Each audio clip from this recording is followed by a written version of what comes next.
Alright, in this video we're going to go from this to this. We're going to finish up the mouth, nose, and color the background with a gradient.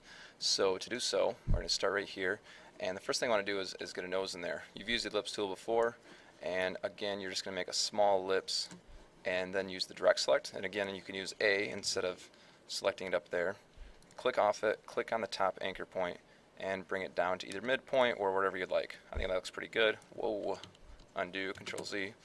Go back to the direct select, so V, move it up into place. Should be pretty close right there. Now I noticed that when I was moving this though, it's not, I don't think everything's centered up quite correctly, so that's something we should talk about right now as well. Click on the object, you can see the center points here, and these things aren't. So if I click on these eyes, they're still grouped together. I'm going to move them over with my keyboard just a few spots, and then bring these eyes in just a little bit. So now if I click on it, pretty darn close, and then I can also see if this is aligned with it as well, and it is. So that works out pretty well for me. So that's a pretty good spot right there. Move it down, you can adjust it however you want. And then I'm going to take this and I'm going to do another gradient. Alright, and my gradient I'm going to use this time, I'm going to do linear, and I'm going to turn off my stroke. And again, you can make yours look however you want. Then I'm going to use my swatches to bring in a couple other colors. So I'm going to have gray in there, and maybe a darker gray. Okay. And I need to go 90 degrees. So there we go, that looks pretty good. Maybe a little darker. Center point should be in the center. I like that right there, let's use that. And then I will need a taller ellipse for the center here. A little too tall. Again, I'm going to direct select. I'm going to bring this down. Oops. Actually, if I use my selection tool, I can just use the bounding box, drag this down to be like that. I want that overall shape basically. Center that up with my nose down here. Okay. And then use my direct select to bring up this. I want to kind of like be like that, okay? So I'm going to bring my nose to the front.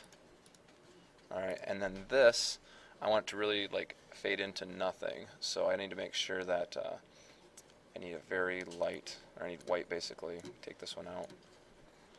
And I can grab my center point to be a lot lower. Okay.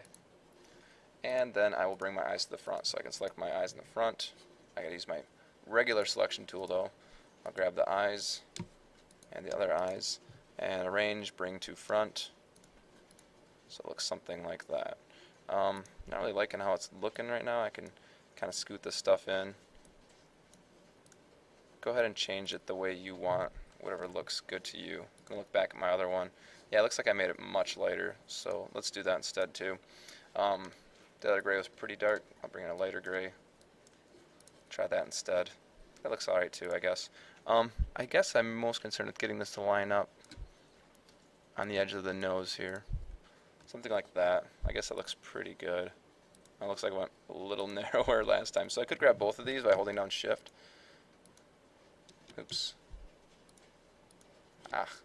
Sometimes it's better just to highlight like this. And I can deselect by holding down shift.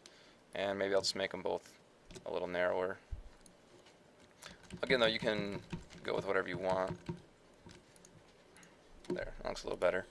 And my white, I want to bring down actually some. So only affecting the top portion. And actually it's not quite white, so I can bring that in even farther. There, that looks better.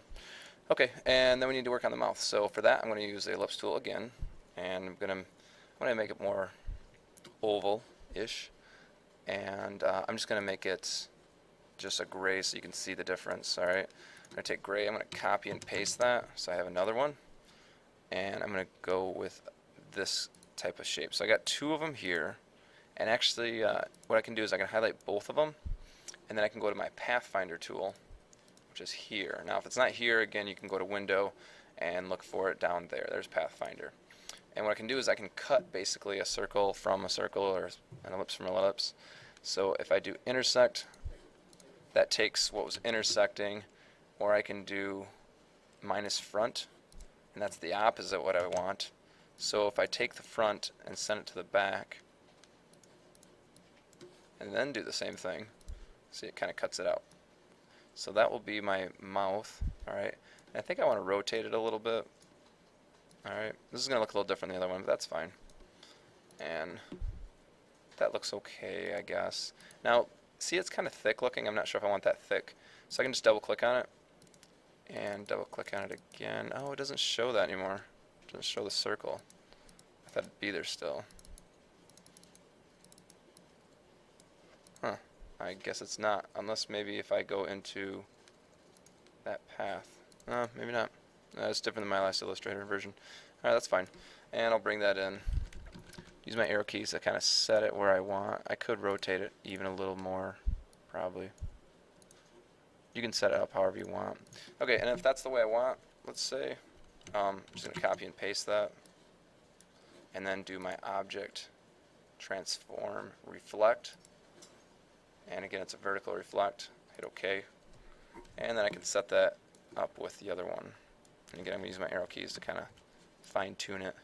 Looks pretty good just like that. So my other one, a little bit thinner. If you want to make thinner ones, that's fine. But it's up to you. Okay. Yeah, that looks pretty good. One trick to make it thinner. Nah, I don't want to show that now. Never mind. Okay, so let's say that's the way you want it. Again, however you want is fine. And I make another ellipse, perfect circle. I'm going to hold down Shift, about that size. And for this one, for my gradient, I want to choose pink. I'm going to have like little, I don't know what you call it, blushing, I guess. And for that, I want to do radial. It needs to be opposite of that, so I'm going to put the pink in the center, white on the outside. Okay. And then I can grab this and kind of put it where that would be. Okay. And these little, the mouth needs to be in front of it though, so I can do arrange, bring to front. Alright, and that's a little much, isn't it? Right. So I can grab that object, and really, if you look at it, oops, sorry about that. If you look at it, you can actually see like this white edge around it. If you click off it, you'll probably see it on yours. So instead, I'm going to go to transparency. And if yours isn't there, again, it's under window. And I'm going to change this to multiply. Okay. And it looks about the same. Now, one way I can turn this down is just turning down the opacity of it. I can go like 50%, and that works pretty good. So, and there's no white edge anymore to it. So I'm going to take that, I'm going to copy and paste it. And you can see how multiply works, like it's see-through, but it also makes color a little more intense if it's on top of another. And there we go. That looks pretty good. So now we just need to worry about the background. If I zoom out, Control minus, I can see that this isn't really a square either. So I'm going to grab my rectangle tool, go up to the corner, it should kind of snap to the intersection, and I'm going to hold down Shift and make a perfect square. There we go. And obviously we don't want this, we want that to go to the back, so range, send to back. And we can go like that. I don't really like that the way it looks. I'm going to switch these around. You can go ahead and choose whatever color you want. I was liking orange the way the other one was, so I can drop in orange. And the other thing we want to consider is, you can see it's lighter in the center. You can move this thing around some if you want. You just got to make sure you still have that object selected. You can move the gradient slider any way you want. I don't like how it's all of a sudden a circle like that though, so you want to keep it away a little bit.